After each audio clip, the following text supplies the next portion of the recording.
2026 has been a fantastic year for games, but while everyone's distracted by the big releases, something strange is happening in the shadows. Developers are losing their minds in the best possible way, and the results are 15 games so bizarre, so gloriously unhinged, that I had to make a whole video about them. These are the weirdest games of 2026.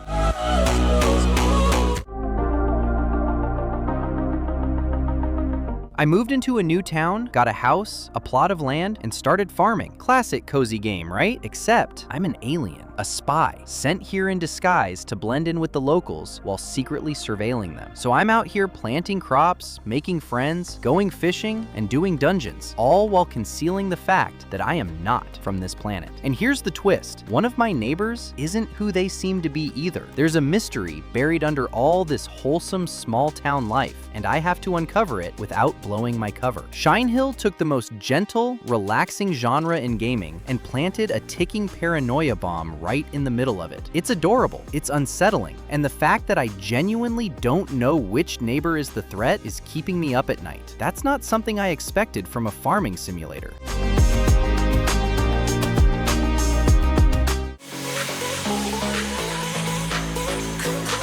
I run a bodega in a dungeon. That's it. That's the game. Adventurers come in, battered and bleeding, needing potions and beef jerky and whatever dungeon people need. I stock shelves, manage inventory, deal with suppliers, and serve customers who are actively being chased by monsters. The dungeon is loud, the customers are rude, my margins are terrible, and I wouldn't have it any other way, because Dungeon Bodega Simulator takes the most absurdly mundane job on Earth and drops it into the most chaotic fantasy setting imaginable. There's something deeply funny about a skeleton warrior haggling me over the price of a health potion while a dragon roars 2 floors below us. It's the kind of game that only exists because someone, somewhere, thought, what if Papers, Please, but fantasy retail, and just went for it. Respect.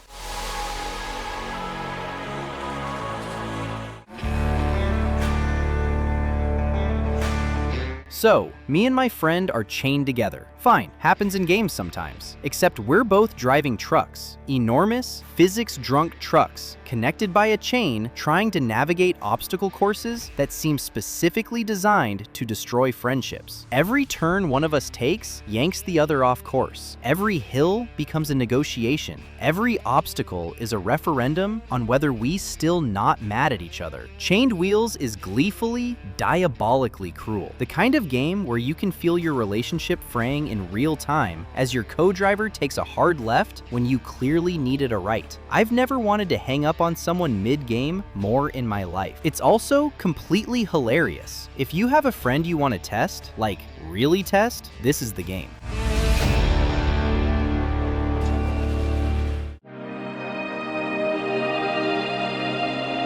The world ended, civilization collapsed, society crumbled into ash and rubble, and I'm out here driving my beat-up car through the wasteland, managing an inventory, upgrading my engine, and just vibing. From the creator of Cloud Gardens, which was one of the most hauntingly meditative games ever made, Garbage Country takes post-apocalyptic survival and strips out all the stress. There's no urgency, there's no threat. There's just me, my increasingly upgraded car, and the beautiful, broken remains of everything humanity built. It's a game about driving through the end of the world and finding it kind of peaceful, which is either the most zen thing I've ever experienced in gaming, or a subtle existential crisis wrapped in a very pretty wasteland aesthetic.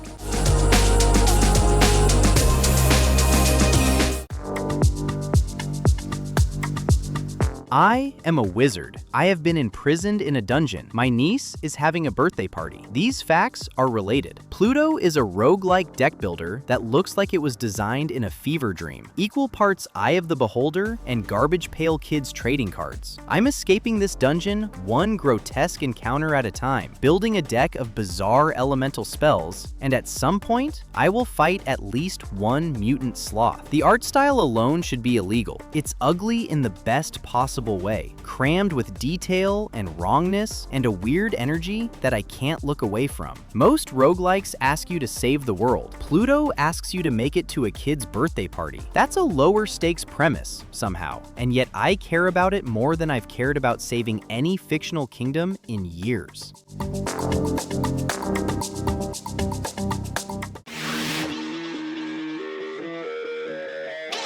Imagine Lethal Company. Now drown it in 2000s nostalgia, give it a seasick visual style, and set it inside an unpredictable dream world that follows no rules you can predict. That's Mama's Sleeping Angels. Up to 4 of us drop into this nightmare together, hunting down threats and collecting cursed objects, each one giving us a new power. One of those powers is the ability to jump really, really high. There's no explanation for why that's a power, what it does, or why it comes from a cursed object. The game doesn't explain itself.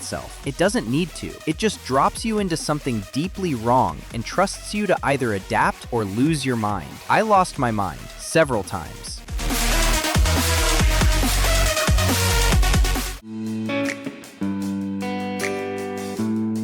I am an octopus, a clever one. I've been trapped inside a strange industrial complex, and I need to escape using nothing but my 8 arms, my cephalopod intelligence, and whatever environmental chaos I can exploit. Darwin's paradox is what happens when a developer asks, what would it actually feel like to be an octopus navigating a human-built space, and takes that question completely seriously. Every interaction is built around how an octopus moves, thinks, and solves problems. I'm not just a human character with a tentacle skin. I genuinely have to think like something that has no skeleton, 3 hearts, and distributed neurons in each arm. It's one of the most unusual perspectives I've ever played from, and the fact that it's set in a cold industrial nightmare makes it even more unsettling. Best octopus game of 2026, possibly of all time.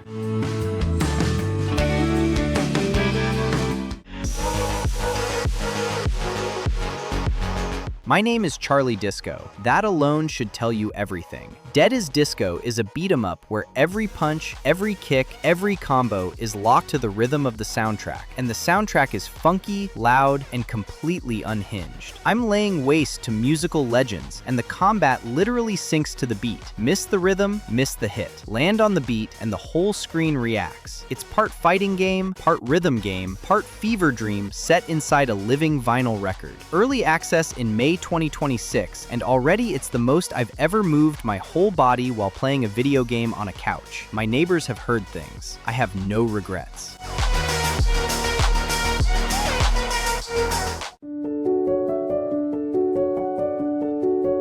In an alternate dystopian history, I work in a hidden church basement. My job is to search the archives of a giant machine that eats books, a literal literary devourer, and catalog the documents I find inside it before a totalitarian regime closes in on my location. And somehow, it is one of the most tense, thrilling things I've seen this year. TR-49 is from the makers of some of the most uniquely designed narrative games ever made, and they've done it again, taken a concept that sounds impossibly dry and made it genuinely gripping. There's a creeping dread to every document you file, a paranoia to every email you read, and underneath all the methodical bureaucracy is a story about AI, creativity, and the way language shapes reality. It sounds pretentious. It isn't. It's just genuinely brilliant and genuinely bizarre.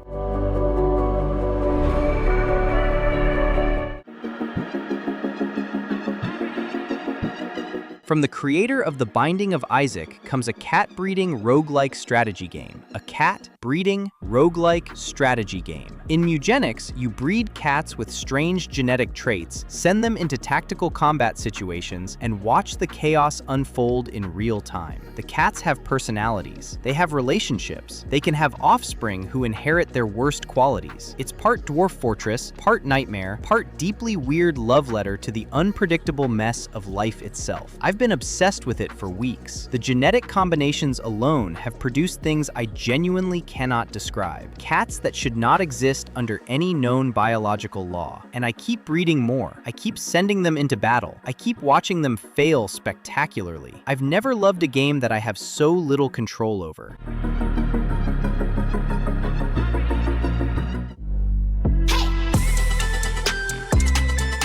I am a lighthouse. Not a lighthouse keeper, the lighthouse. I walk slowly, deliberately, through dreamlike landscapes that shift between breathtaking and deeply unsettling, with a seabird on my shoulder that I'm increasingly convinced is the only creature keeping me sane. Keeper is one of those games that doesn't tell you what it's about. It shows you through symbols and cryptic environmental storytelling and trusts you to feel your way toward meaning. Every step you take carries weight. You can feel the bulk of your own structure. Your light isn't just aesthetic, it's purpose, it's identity. I've never played as an architectural structure before, and I didn't expect it to be this emotionally resonant. Keeper is genuinely unlike anything else there is in 2026. It's weird in the best, most thoughtful way.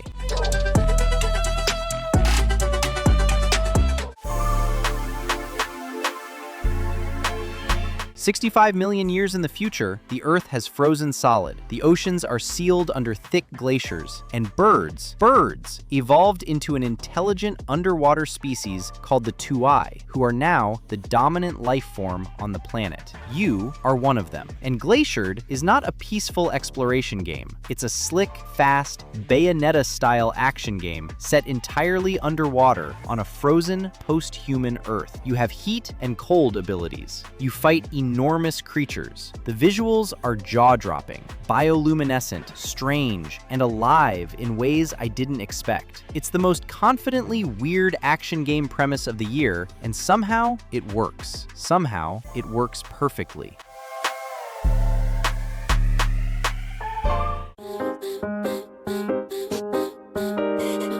Heaven has been ransacked. Nuclear fire burned the sky, and I'm an intern, an unsupervised intern at the Babel 2 Scientific Research Center, performing surgery on comatose test subjects using a mechanical arm from behind protective glass while demons try to get in, and my equipment keeps breaking and my patients keep almost waking up. Angel Engine is based on an analog horror web series, the kind that lives on TikTok in dark corners of the internet, and it translates that grimy, oppressive dread into a horror surgery simulator that plays like Papers, Please meets Five Nights at Freddy's in a post-apocalyptic operating room. Every successful operation adds a new layer of complexity. Every sound your equipment makes will eventually send you into full panic mode. It's beautifully horrible, and it's one of the most original horror games released this year.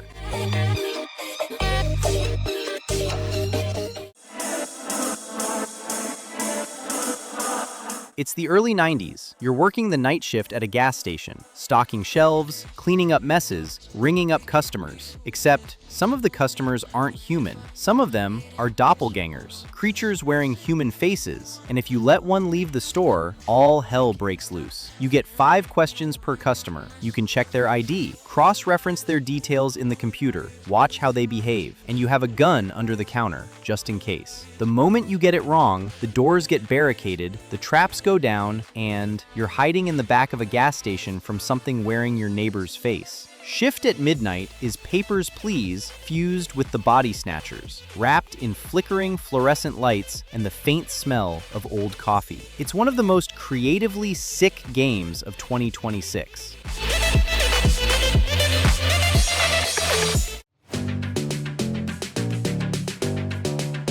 This is not a game about ponies. It is not a game about pandas. It is a phantasmagorical voyage through time, myth, divinity, and video games themselves. And I mean that literally. I am a young nomad who died, got imprisoned in a digital underworld called the Earth Prison, and now must escape by playing arcade machines, games within the game, while underworld deities try to claim my soul. Daniel Mullins, the man who made Inscription, one of the greatest mind-bending games ever created, is doing it again. Beta testers are reportedly losing their minds. The Discord blew up overnight with 300 messages of pure WTF. The game shifts between 3D exploration, 2D pixel art, real-time strategy parodies, and first-person psychological horror. The fourth wall breaks are on par with Inscription. Completionists are looking at 20-plus hours of digital madness. Pony Island 2 is the most anticipated weird game of 2026, and based on everything leaking out of that closed beta, it's going to live up to every single second of that hype.